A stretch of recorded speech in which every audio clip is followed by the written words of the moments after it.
ओम नमो भगवते वासुदेवाय नमः। स्वागत है आप सभी का मेरे राधे कृष्ण ब्रजधाम यूट्यूब चैनल पर। आज मैं आपको बैसाख पूर्णमासी की कथा सुना रहा हूँ। बैसाख पूर्णमासी की इस कथा का श्रवण करने से महीने की पूरी कथा का फल प्राप्त हो जाता है। महीने के पूरे दान पुण्य का फल प्राप्त हो जाता है। सभी को इस कथा का श्रवण जरूर करना चाहिए। प्राचीन समय की बात है, कश्मीर देश में देवव्रत नाम का एक ब्राह्मण था। उनकी मालिनी नाम की एक पुत्री हुई। वह कन्या सत्यशील विद्वान ब्राह्मण को ब्याही गई। वह उसके साथ विवाह करके अपने साथ यवन देश को ले गया। वह मालिनी अत्यंत दुष्टा थी, यानी कड़वे वचन बोलने वाली थी। वह रूप यौवन वाली कभी भी अपने पति की प्रिय नहीं थी।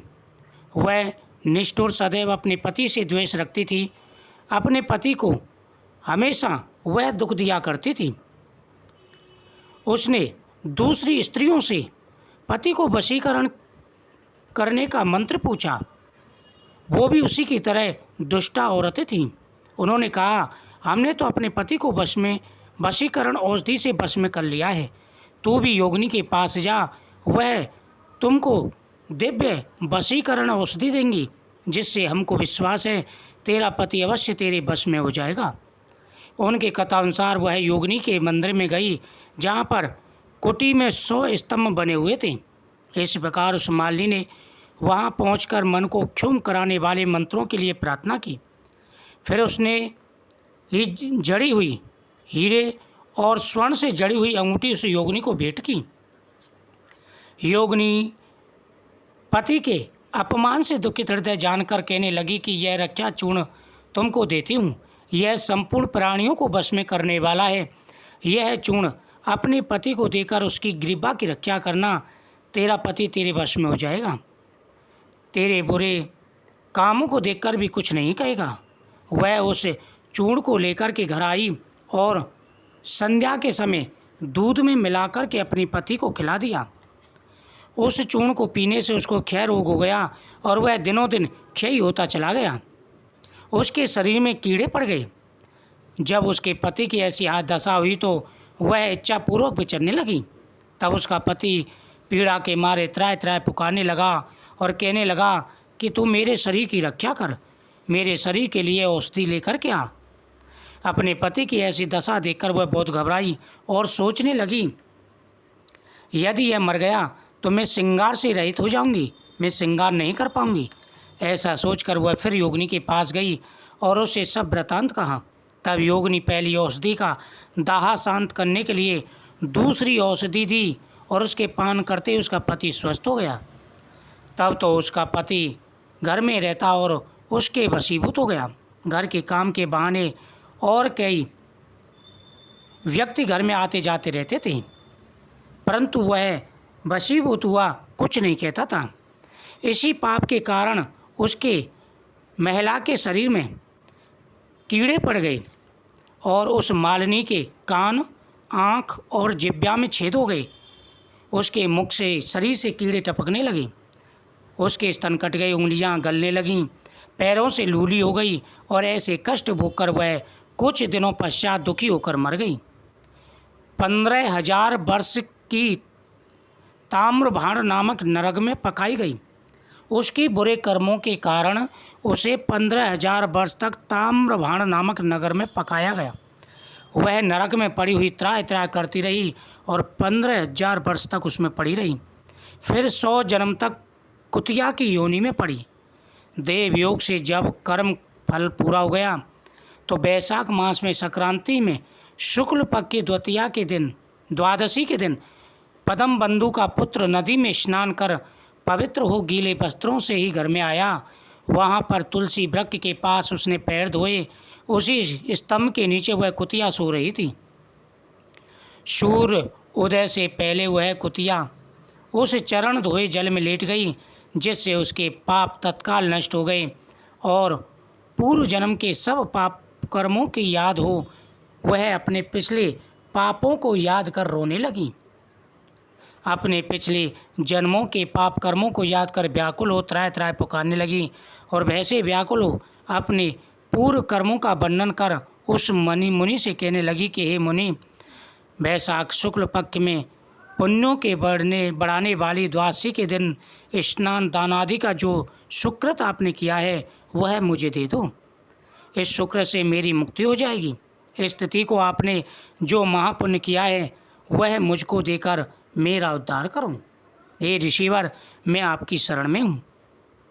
हे द्विजवर, मैं आपको नमस्कार करती हूँ। ऐसे वचन वह मुनि पुत्र कुतिया से बोले, अपने किए हुए अच्छे और बुरे कर्मों का फल मनुष्य खुद भोगता है, तुझे भी भोगना है। ऐसे वचन सुनकर कुतिया दुखी होकर ऊंचा मुख करके जोर जोर से पुकारने लगी और उसके पिता पद्म बंधु से कहने लगी, मैं आपके द्वार पर पड़ी रहने वाली कुतिया हूँ, आपका झूठा टुकड़ा खाती रहती हूँ, आप मेरी रक्षा कीजिए। क्योंकि महात्मा गृहस्थियों जो उनके द्वार पर आए, उनकी शरण में आए, उनकी रक्षा करते, उनका उद्धार करते हैं, ये उनका कर्तव्य है। अतः आप मुझ मूर्खा का उद्धार करूं। ऐसे कुतिया के वचन सुनकर पद्म बंधु घर के बाहर आया और पूछने लगा कि क्या बात है। तब उसके पुत्र ने सब कथा का वर्णन किया। पुत्र के वचन सुनकर वे विस्मय के साथ कहने लगे कि मेरा पुत्र होकर तूने ये क्या किया। साधुओं को ऐसे वचन कहने उचित नहीं होते। संपूर्ण प्राणी परोपकार के लिए ही हैं। अपनी आत्मा को सुख देने वाले पापी होते हैं। चंद्रमा, सूर्य, पवन, पृथ्वी, अग्नि, जल, चंदन, वृक्ष और महात्मा, ये सभी दूसरों का भला करने वाले होते हैं, परोपकार करने वाले होते हैं। दधीचि ऋषि ने दैत्यों को अति बलवान जानकर अपनी हड्डियां निकाल कर के देवताओं को दे दी थी। जब भूखे स्वयं ने कबूतर को पकड़ लिया तो राजा शिवी ने अपना मांस काटकर स्वयं को दे दिया था। जीमूत नामी राजा ने गरुड़ के लिए अपने प्राण दे दिए थे। इसलिए विद्वान ब्राह्मण को तो सब पर ही दया करनी चाहिए। जैसे कीचड़ में फंसी हुई गौ बाहर निकलते हैं, उसी प्रकार मैं भी बार बार प्रार्थना करती हुई इस कुतिया के दुख को अपने पुण्य के प्रभाव से अवश्य दूर करूँगा।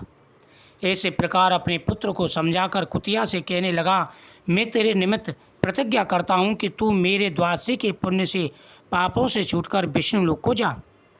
श्रुतदेव जी कहते हैं कि राजन, वह कुतिया अपने शरीर को त्याग कर दिव्य वस्त्र आभूषण पहन सूर्य के समान तेजस्वी हो गई और सावित्री के समान हो ब्राह्मण से आज्ञा मांग चारों दिशाओं को प्रकाशित करती हुई स्वर्ग में जाकर भोगों को भोगती हुई वैशाख शुक्ल द्वादशी के प्रभाव से और पूर्णमासी के प्रभाव से उर्वशी नाम की अप्सरा श्रेष्ठ अंगों वाली तथा देवताओं को भी प्रिय हुई। जो व्यक्ति वैशाख मास में नियमों का पालन करते हैं, प्रतिदिन कथाओं का श्रवण करते हैं, दान पुण्य करते हैं, अन्न का दान, जल का दान, वस्त्र का दान करते हैं, उनके सभी मनोरथ पूरे हो जाते हैं। धन बढ़ता है, सुख समृद्धि बढ़ती है, जीवन में आ रहे सारे कष्ट दूर हो जाते हैं। इसलिए प्रत्येक व्यक्ति को वैशाख मास में दान पुण्य करना चाहिए, पूजा पाठ करनी चाहिए और प्रतिदिन कथाओं का श्रवण करना चाहिए। दोस्तों, मुझे उम्मीद है आपको ये कथा बहुत ही सुंदर लगी होगी।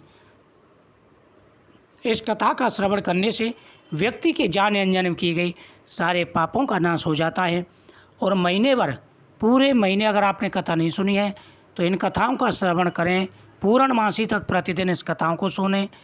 पूर्णमासी के बाद भी आप सुन सकते हैं। इससे आपको विशेष लाभ मिलेगा। भगवान आपकी प्रत्येक मनोकामना पूरी करेंगे। पूर्णमासी के दिन जितना हो सके दान पुण्य करें, भगवान की पूजा करें, हवन करें, पीपल वृक्ष के नीचे दीपक जलाएं, भगवान शिव के सामने, भगवान कृष्ण के सामने दीपक जलाएं। इससे आपकी प्रत्येक मनोकामना पूरी होगी। वीडियो को शेयर करें, चैनल को सब्सक्राइब करें, कमेंट में जय श्री कृष्ण जरूर लिखें। जय श्री